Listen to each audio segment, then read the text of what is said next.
Hey guys, it's Timmy, and this is Pro Wrestling Unlimited as we are here on the 12th of January 2019 to talk about everything that went down this morning or this afternoon or this night, depending on where you live, for NXT TakeOver. NXT UK, I always forget that part. NXT UK TakeOver Blackpool 2. So, I thought the show was really good. The first match, I watched that first match, and I'll talk about it. Trent Seven, Eddie Dennis, and I was like, okay, this is okay. But then as the match went on, I was like, the show went on, it just got better and better and better. Give me 1 second to change something, guys.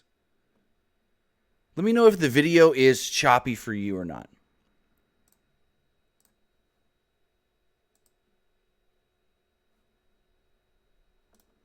Just give me 2 seconds. I need to change one other thing.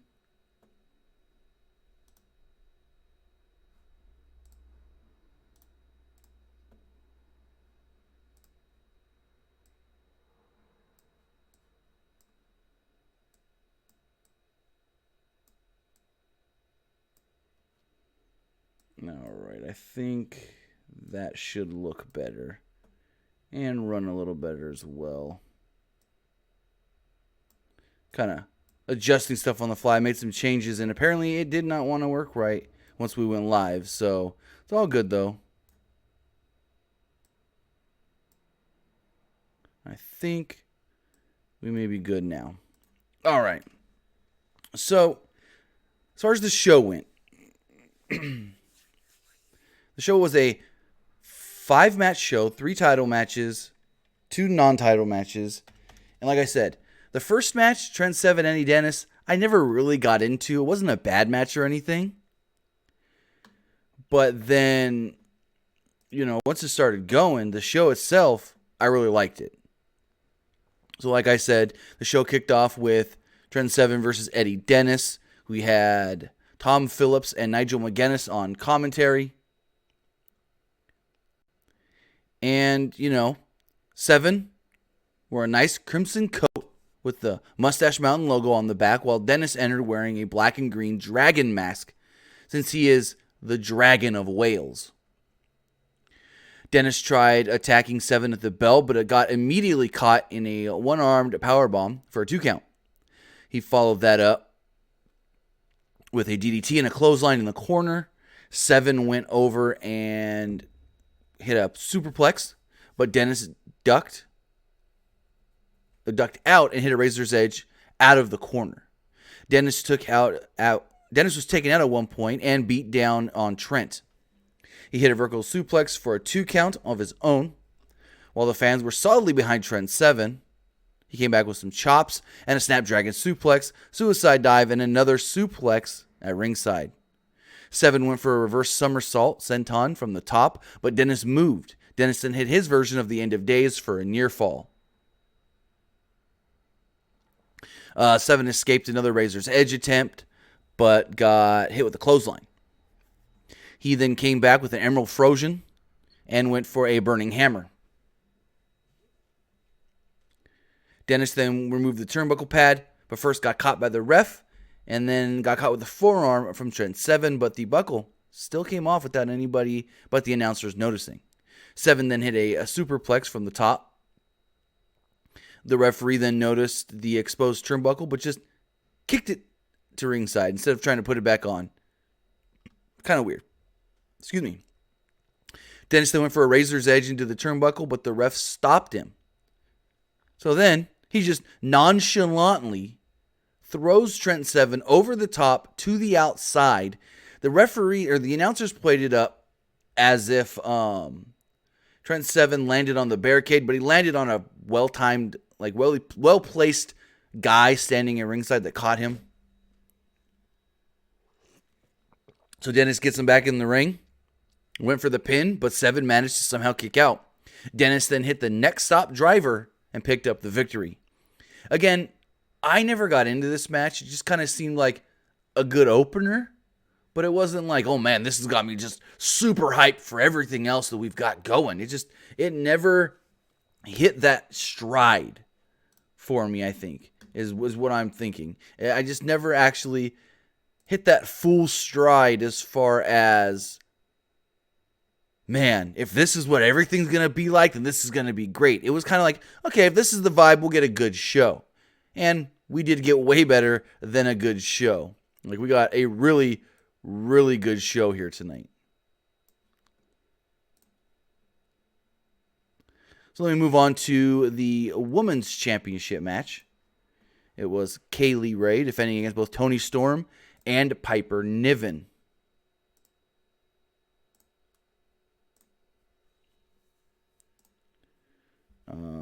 Give me 1 second, guys. My camera's going wonky here. I may have to take myself off camera because it's not wanting to cooperate. Let's tune this down. Take this back a little. You know what? We're going to have to go not camera. It's not wanting to cooperate. It keeps changing the settings on its own for some reason. I do apologize. I'll have it all fixed and ready and good for the next show for sure.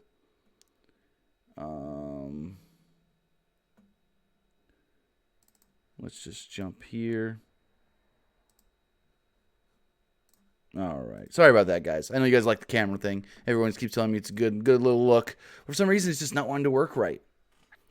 So we have the Women's Championship match. This match, non-stop action the entire time. I don't think there was more than 30, 45 seconds of dead time through stuff. Like, if there was any dead time in this match, it was like 30 seconds and then more action. I liked this match a lot. These women really told the story that they've been telling over time on television, and it all played out well as far as Piper Niven wanted a shot at the title. Kaylee Ray was not even wanting to defend against anybody, to be honest. Toni Storm said, no, I need my rematch. So they made the triple threat. Toni Storm, now this is for everybody that doesn't know the backstory. Toni Storm then said, Piper, we're friends. You know this title means so much to me. Just back out of the match. And Piper goes, I can't. I'm not going to do that. And so Toni felt, I guess you could say, slated by her best friend or a close friend. So the match starts off, and Toni Storm went immediately after Kaylee Ray, but Niven pulled her off Kaylee Ray and escaped. And Kaylee escaped to ringside. Niven then quickly hit a dive through the ropes, taking out Kaylee Ray, then flattened both women with rolling cannonball sentons, one sending Toni Storm into the barricade and one sending Kaylee Ray into the ring steps. Kaylee Ray recovered and pulled Piper Niven off the apron. Toni Storm worked over Kaylee Ray. Niven came back in and hit a senton on both women, right off the top rope. Really cool. All three women fought each other until Toni looked to hit the Storm Zero on Kaylee Ray, but Niven flew in with a crossbody, wiping out Toni Storm. Kaylee Ray then took out Niven as Toni came back with a reverse German suplex on Kaylee Ray. Kaylee Ray recovered and hit a DDT for a near fall. Kaylee Ray then looked to go for the gory bomb on Piper Niven.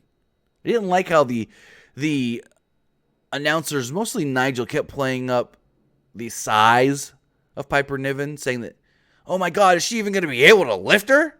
Like, geez, she's not that big. Kaylee Ray then escaped Niven's Michinoku driver attempt while Toni Storm failed to get Niven up for a German. All three women then once more took each other out, with Niven finally hitting a backdrop driver on Kaylee Ray. Toni and Piper traded shots, and Kaylee Ray slammed into them. Kaylee Ray got a steel chair from under the ring and used it to choke Toni and Piper. Remember, it's a triple threat, so there's no disqualifications. They made sure to tell us that multiple times throughout this match. So she looked to Pillmanize Toni's neck, but Niven managed to stop that plan. Toni got the chair and hesitated using it on Niven, who screamed at her to hit her. Just come on. She's like, Toni, just hit me. Kaylee Ray looked on and just like, I'm going to let those two fight each other. I'm going to let those two beat each other's asses, and then I'll just come in and grab the scraps, which is how it all ended up in the end. But let's keep going. They both see that Kaylee Ray's just watching on, and so they go and attack her.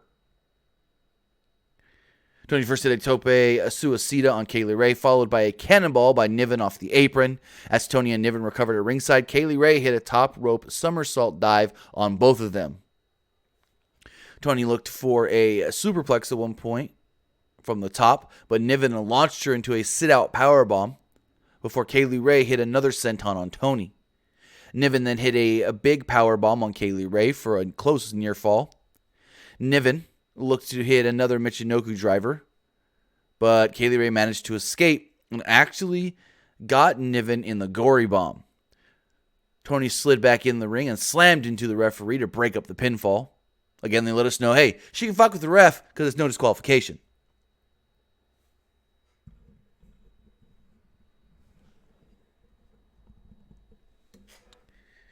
So at this point, Niven then hit a Canadian Destroyer on Kaylee Ray, but Tony slid in and hit the Storm Zero on Kaylee Ray. Niven managed to break up a pin attempt at the very, very last second. Going into the closing moments of this match, Storm hit a Storm Zero on Kaylee Ray onto the back of Niven. Tony went for another one on Niven, but couldn't get her up, setting up for a pedigree instead. Kind of like a variation of the pedigree mixed in with the Angel's Wings and a Storm Zero all in one. Tony went to the top and hit a frog splash on Piper Niven. As soon as she hit that frog splash and popped her head up, boom, Kaylee Ray hits her with a super kick. Tony Storm flies out of the ring off of the super kick, and Kaylee Ray jumps in and takes the pin. 1, 2, 3, retains her championship. Now, I know this isn't an AEW pay-per-view, but hey, Britt Baker, that is what stealing somebody's pin means. That's what you stole the victory from me is, not you pinned me after I just kicked out of somebody else's pin attempt. It's, I was about to win, I hit a big move, you pulled me off, and then took the pin without having to do anything else. That's stealing a win. When you just throw somebody out of the ring and don't even have to hit another move. You just pin the person. Just saying. It's Kaylee Ray in shocking fashion, actually. Well, actually, so I thought Tony Storm was going to go in and win this. And then we get champion versus champion at World Collide. But here's my fear now. With Tony Storm not winning this title and going into Worlds Collide as the challenger, not a champion, and that NXT Women's Championship on the line, I would like to see Tony Storm as the NXT Women's Champion, but I don't want to see her beat Rhea Ripley. At least not right now. At least not yet. Please no. So we'll see how that all goes, but if Storm was going in as a champion, as a challenger, I'd go, oh, okay. Yeah, she'll be fine if she loses. But Tony Storm now losing 2 big matches in a row? Ugh. I don't know about that one. We see Imperium warming up backstage. Barthel and Eichner are warming each other up right before, or moments before, the next match, which is Tyler Bate versus Jordan Devlin in a 22.5-minute classic. No, yeah, we've seen better matches in NXT UK, but this match was really, really good. Just an incredible back and forth between two of Europe's just probably best. So video recapped the history of these two going all the way back to the original NXT, or should I say WWE UK Tag Team Tournament. No, not Tag Team, UK Championship Tournament. That's 3 years ago, where Tyler Bate eliminated Jordan Devlin in the quarterfinals, and Jordan Devlin, well, never forgot. It was great. So the crowd was crazy for Tyler Bate, singing his name and dancing in accordance. They started with an intense lockup, with Devlin shoving Bate into the corner. Devlin worked Bate's arm, and Tyler could not escape until eventually flipping out of the corner and turning the tides on Devlin. Devlin locked on and hit the Dev Slide. I think that's how you say Devil Slide. But Bate had him well scouted and escaped via a side headlock takeover. Bate then hit a monkey flip and a back body drop, then impressively hit a military press slam, and Devlin went crashing to the outside and then hit a beautiful drop kick and a dive. Devlin jumped on the apron and hit a Uranagi on Bate back into the ring. At one point, Devlin hit an elevated belly-to-belly back suplex. Only got him a 2 count. He then choked Bate with a middle rope using his legs. Devlin hit a butterfly suplex and mockingly twirled the mustache. He grabbed Bate's arm and hit a number of Kawada kicks. Bate then used his power, though, to muscle up and launched Devlin into the ringside and over the top. Bate then went for a crossbody, but Devlin caught him in midair with a code breaker. He then hit a hard forearm. Then he backed off and went for a front whip into the ropes. Devlin hit a beautiful surfboard stretch and locked in the chin for added pressure. Bate managed to hit a flash roll-up off of this. Only got maybe a 1. I know it wasn't a 2. Before both men then crashed into each other's simultaneous crossbody double down spot. Bate stopped Devlin from a corner charge at one point, then hit a flying uppercut for off the second rope. He followed this up with an exploder and a standing shooting star press for a near fall.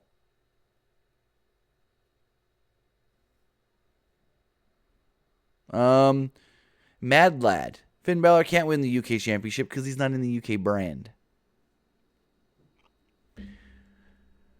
We had another brief scuffle here before Bate got Devlin on his shoulders for a long airplane spin. You could tell he got tired and then got a second wind when he slowed down halfway through. I don't know how this goddamn guy doesn't get dizzy. He does this airplane spin for like 2 minutes, maybe. Maybe not that long, but that's how long it felt. And he does it. And he's spinning and spinning and spinning. He slows down a little and he speeds back up and he just dumps Devlin off of him. He kind of wobbles for like half a second and then he's fine. I don't know how this guy's not super dizzy falling his ass over, because I know I would be.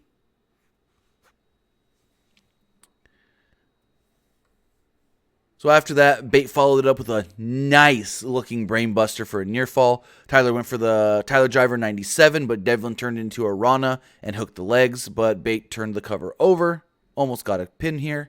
Devlin then hit a vicious suplex for another pinfall. Or no, near fall, I mean. Not the pinfall. A little bit later in the match, they traded some stiff shots, kind of reminiscent of that Kenta Goto match from Wrestle Kingdom. They followed that by trading fisticuffs before Bate finally hit a rolling Kappa kick. Bate went for the Tyler Driver 97 and Devlin escaped again. He went for the Devlin slide, but Bate flipped out. He went for his ringbound lariat, but Devlin turned it into a Spanish fly as both men were down. Crowd's going just absolutely bananas at this point. Devlin went to the top for what looked like a moonsault, but but he got shoved off the top rope. Devlin then grabbed Bate's throat and hit a top rope avalanche Spanish fly. Bate then kicked out at a 2.9 as the crowd was just on their feet. This crowd couldn't have been any louder. Devlin hit kicks and stomps here. Then he stepped in on Bate's fingers. He grabbed Bate by the beard and then hit him with a hard right hand. Devlin went for a Tyler Driver 97 of his own, but Bate flipped out and did the move on his own, but Devlin flipped out and onto the apron. Bate came back with a headbutt and a springboard DDT. He followed this up with a Tyler Driver 97, but this time it was Devlin's turn to kick out at 2.9.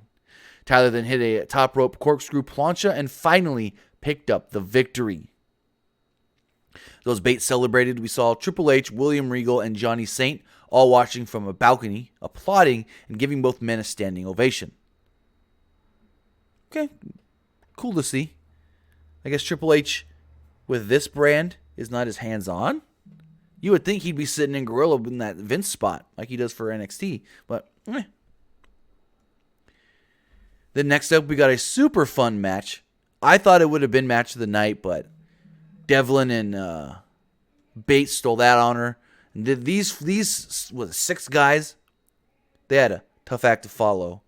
It was Gallus' Wolfgang and Mark Coffey defending the NXT UK Tag Team Championships in a ladder match against the Grizzled Young Veterans, Zach Gibson and James Drake. Imperium's Marcel Barthel and Fabian Eichner, and Mark Andrews and Flash Morgan Webster.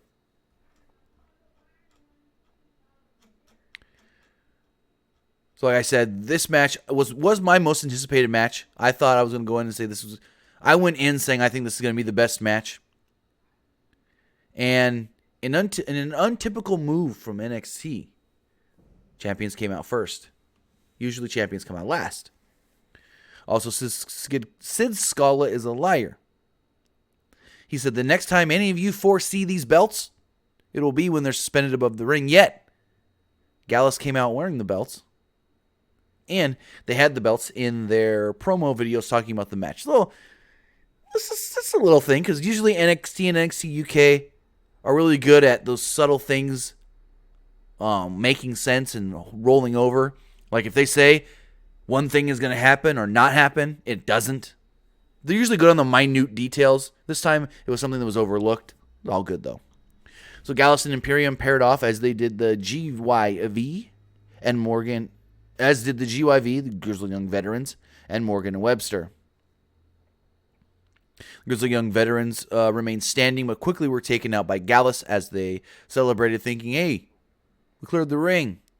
Imperium spoiled that party, though, taking out Gallus, but in turn were attacked by Webster and Morgan, who hit assisted moonsaults and a standing moonsault on Eichner. As the Welshmen regrouped in the ring, Gibson and Drake got steel chairs from under the ring and beat down Webster and Andrews. Gallus then came back in and relieved the veterans of the chairs. They looked to set up a concerto on Drake, who was in a tree of woe, but he got taken out by Imperium instead. Imperium grabbed a ladder, but this time Andrews and Webster beat him down and took the ladder from him. They set it up into the ring, and this was the first ladder set up in the ring. First of a lot. A lot of ladders were used in this match. Imperium spoiled the fun, and both climbed the ladder, only to be knocked down by Gallus, wielding a bigger ladder. Barthel looked to take out Wolfgang with a ladder as Webster and Morgan re-entered the ring, and Webster hit a moonsault on Barthel off of a ladder in the corner. Eichner then slingshotted Webster into another ladder bridged in the corner. Andrews slid under a ladder that Imperium looked to hit him, tried to hit him with, and then he double Pele kicked it into both of them. The Grizzled Young Veterans came back in, and Drake hit a drop kick into the corner of Andrews as Gibson trapped him with another ladder. Meanwhile, Gallus also came back in, and Coffey chokeslammed Gibson before they hit a slingshot Samoan drop on Gibson onto a ladder. Imperium then foiled Gallus' attempt at reaching the belts as they brawled on the outside. Webster and Morgan used the opportunity to climb the ladder once more. But in the stupid move of the night, Webster was alone at the top of the ladder. And instead of going for the belts, he looks around and then just shooting star on Wolfgang. What? Grab the belts. Even Nigel questioned this, saying, what the hell? You were right there. Nobody was going to stop you. You should have grabbed the titles. I would call that stupid move of the night. Next up, Imperium and Andrews were in the ring. Eichner hit a triple jump moonsault on Andrews and another onto a ladder. Imperium climbed the ladder but got pulled off by the Grizzled Young Veterans. Drake and Gibson set up a taller ladder next to the smaller one. Barthel was still standing on the smaller ladder. Gallus then set up another ladder, and everyone but Webster and Morgan climbed up them. Eventually, Andrews then wedged a ladder between the three ladders and made like a little bridge. It was a bridge from the ropes to one of the ladders, the one in the middle, I believe it was. So he's up there. Everyone's fighting. All 6 men are now up on ladders. The ring resembles some sort of a weird playground climbing structure. Gibson hit the ticket to ride on Andrews as Drake hit a 450 off of the bridged ladder. Gibson then took Drake on his shoulders and climbed up the ladder. Basically, Drake was just worn out. Gibson wasn't as worn out. I don't know if maybe Gibson's scared to climb the ladder or something, but it was like he was trying not to climb up those ladders. And he put James Drake on his shoulder, and he climbs up with James Drake on his shoulders. James Drake's trying to reach, gets close, but then they were hit with the European bomb. Imperium then smartly cleared the ring of all the ladders but one. They climbed the remaining ladder, each man on either side, but Gallus jumped in and tipped the ladder over. They squashed Eichner and Barthel between two ladders and hit both repeatedly. They hit a power slam kick combo on Drake before Wolfgang launched Coffee over the top onto the veterans and Imperium. Gallus hit another power slam kick combo on Gibson on the ramp. As Gallus looked to grab the ladder in the ring, Andrews and Webster pulled it out. They then hit a double stunt dog millionaire. The Welshman got the tallest ladder from outside and had a little tug of war with Gallus over it. Gallus won the war and pulled out some tables from under the ring. They were propped up between the apron and the barricade. Small barricades. They felt like they were skinnier than normal when we see in WWE, because the tables like barely fit between the ring and the barricade, where in WWE, there's still a little room to walk around. Not much, but a little. So they set up these tables around ringside.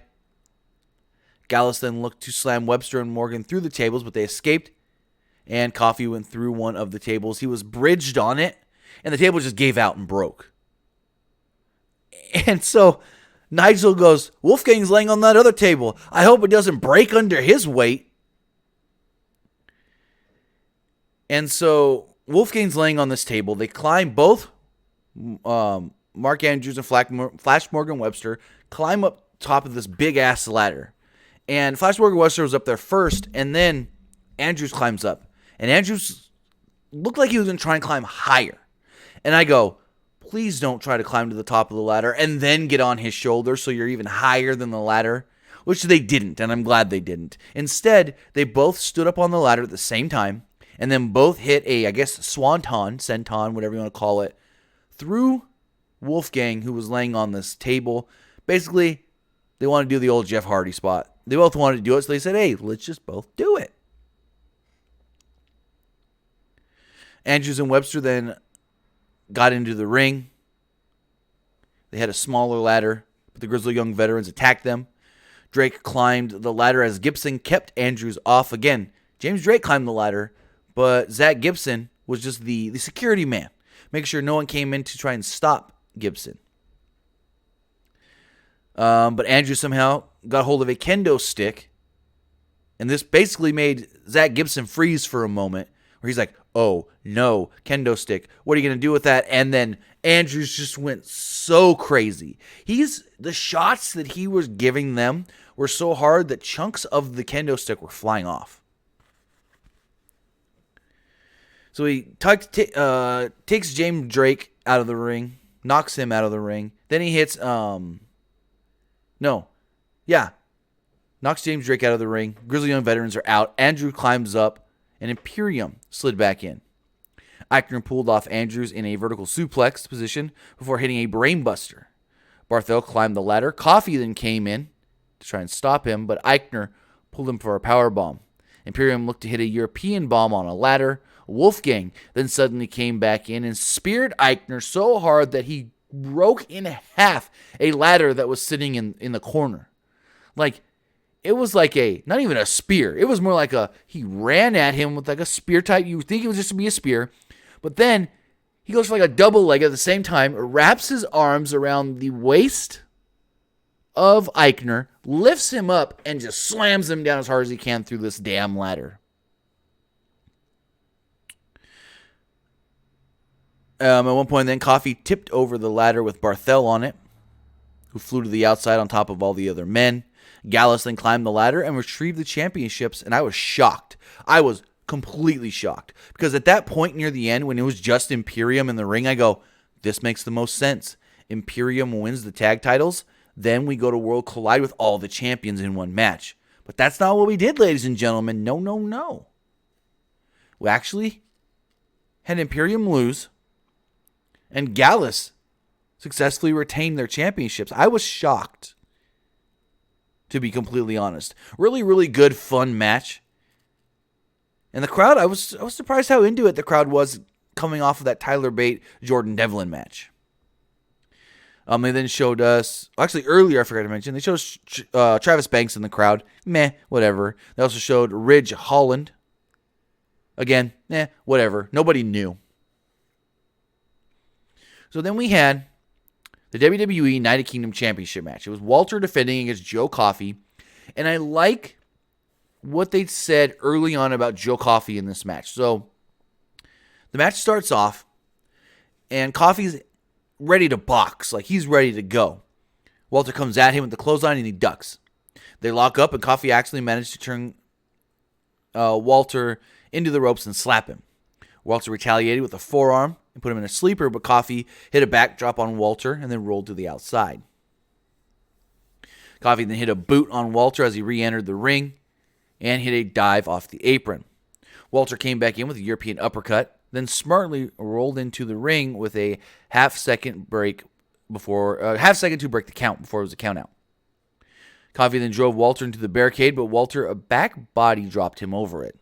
Coffey landed on his feet, very impressive, and then hit a dive over the barricade onto Walter. So then we get back in the ring, and Coffey is just wailing on Walter with body shots, head shots, just all kinds of boxing, basically. And the announcers let us know that Joe Coffey has watched Walter's matches before and knows that Walter's afraid to get punched, especially in the jaw. So leading up to this match, he trained more than ever in boxing because he knew maybe that could be his advantage against Walter. If he can hit that one good right hand on Walter to the jaw. And I liked that aspect of it. It's like, yeah, we've seen a couple Walter matches in WWE now, but this guy wanted to try something different than what the other people couldn't or tried and couldn't accomplish. So I like that aspect of it. Walter finally got out of the corner with a strike of his own, but Coffey hit him with the belly-to-belly coming off the ropes. A little nasty-looking belly-to-belly. Walter landed awkwardly right on his shoulder. Coffey followed this up with a DDT out of the corner. Only got a 2 count. Coffey repeatedly tried to get Walter up for a suplex. After some tries, he actually finally got it and only got a 2 off of it. Coffey actually had Coffey then hit Walter with a chop, and Walter dared him to do it again. Walter then caved Coffey's chest in with a chop of his own. Walter then punished the Scot with more chops and just stood there. Like, you want to have a chop battle? I'll have a chop battle with you, bro.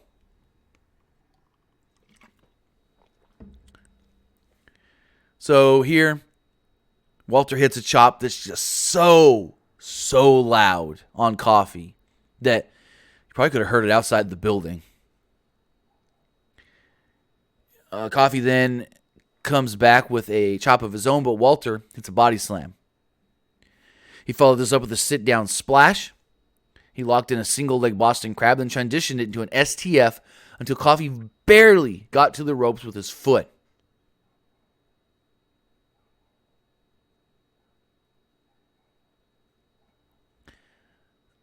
More chops here from both men. They both crashed down to the mat before Walter twisted Coffey's neck between his boots. Coffey rolled to the outside, but Walter pulled him back onto the apron, then hit a number of hard shots across Coffey's chest. Walter at one point trapped Coffey's arm and hit more chops, but Coffey came back with a shot, and the two repeatedly slammed each other. Walter finally hit a big boot and locked it on for the powerbomb, but settled for a suplex, which he couldn't get well. It looked okay. I don't know what happened here. Walter got a 2 count off of it, then looked to apply another sleeper, but Coffey lifted him and backdropped him down. Coffey managed to get Walter on his shoulders for an electric chair, but Walter escaped and Coffey speared him into the corner from behind. Coffey then hit a deadlift German suplex and put both men on their back. Coffey hit a double jumping moonsault onto Walter for another 2 count, but then ran into a big boot.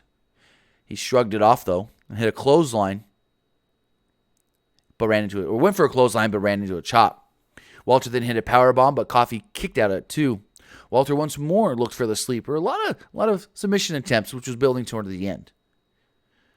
But got thrown with a judo throw.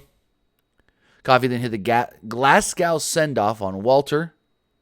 But when he did, he actually sent Walter into the referee. Referee was taken out. This ref we never saw come back again. Referee rolls to the outside with an amazing sell job. Coffee then hits a powerbomb on Walter. Visual pin, but there's no one there to count it. So what happens? Alexander Wolf runs down. Takes out Coffee. Tried to drag Walter on top of him. Or no, he dragged Walter to his feet. Then Ilya Dragunov would come out and hit a torpedo Mosaku on Wolf. Wolf's momentum, though, took him into Coffee. Coffee, I guess, landed awkwardly on the apron and hurt his knee. Walter then hit a huge lariat on Dragunov and stalked Coffee at ringside. He big booted him into the steel steps and then threw him into the steps once more for good measure before hitting a powerbomb on the apron. He hit another clothesline and got a visual pin, but again, there's no referee there. Finally, a new referee came down, but it was too late, too little too late. Wolf and Dragunov brawled at ringside to the back. As Walter climbed to the top rope, Coffee jumped up there and stopped him, but his knee buckled as he tried to climb up there.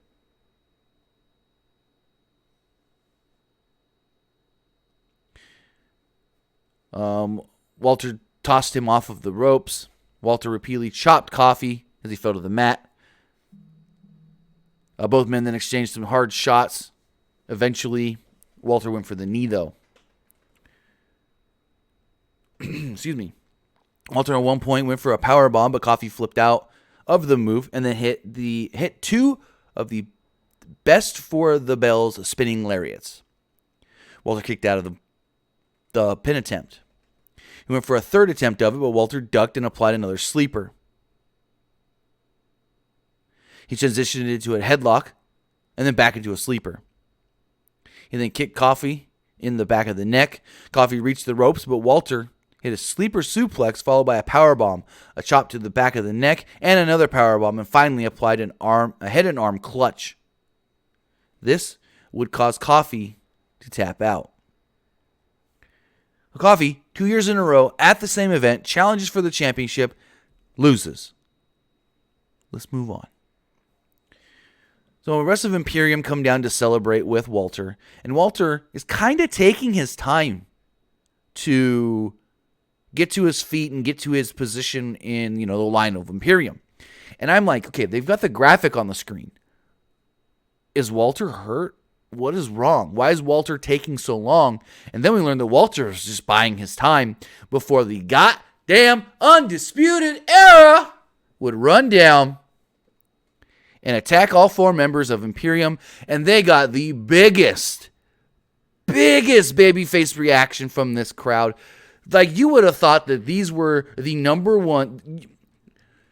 If you didn't know any better, you would have thought that goddamn Undisputed Era were the biggest babyface group in the world. The way this crowd reacted and chanted for them. This crowd loves Imperium and Walter, but they absolutely adored the Undisputed Era tonight for what they did. So the Undisputed Era slides coming in from the crowd.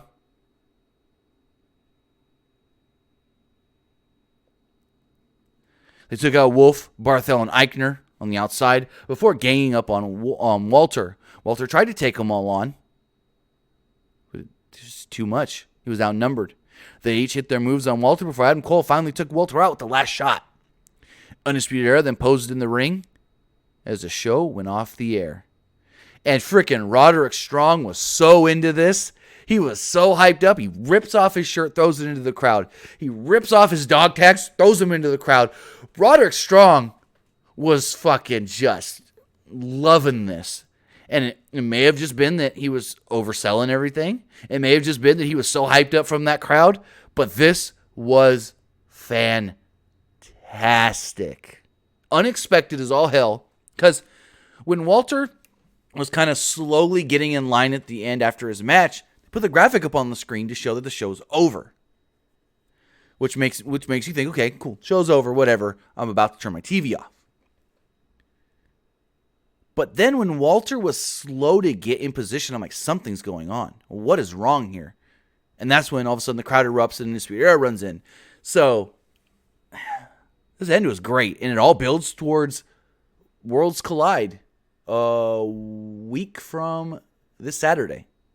It's going to be Imperium taking on all members of the Undisputed Era. Should be a really, really fun main event for the Worlds Collide pay-per-view. And that, my friends, was NXT UK TakeOver Blackpool 2. I want to say thank you to everybody who did join me here to talk about TakeOver. I want to thank everybody who watches later right here on YouTube and everybody who watches on podcast services all around the world like iTunes, Google Play Music, Stitcher, Spotify, iHeartRadio, and so much more. Now, here's the thing for later on today. There will be some sort of a recap of Impact Wrestling Hard to Kill. Now, yesterday was my daughter's birthday, so tonight I'm taking her to dinner for her birthday. So I might not be able to watch Hard to Kill live. I may have to start like an hour after it begins. So depending on how late it is, when I'm done with the show, I will then determine if I'm going to go live or just do a regular recap review podcast thing. But I will let you guys know if I'm going to go live or if I'm not going to go live. Either way, there will be some sort of a reaction and review of the Hard to Kill pay-per-view up on the channel either sometime tonight or first thing tomorrow morning, most likely tonight. So with that, I want to say thank you guys for joining me here to talk about NXT TakeOver, NXT UK. I always fuck that up. NXT UK TakeOver Blackpool 2. Have a good day, guys. We'll see you later.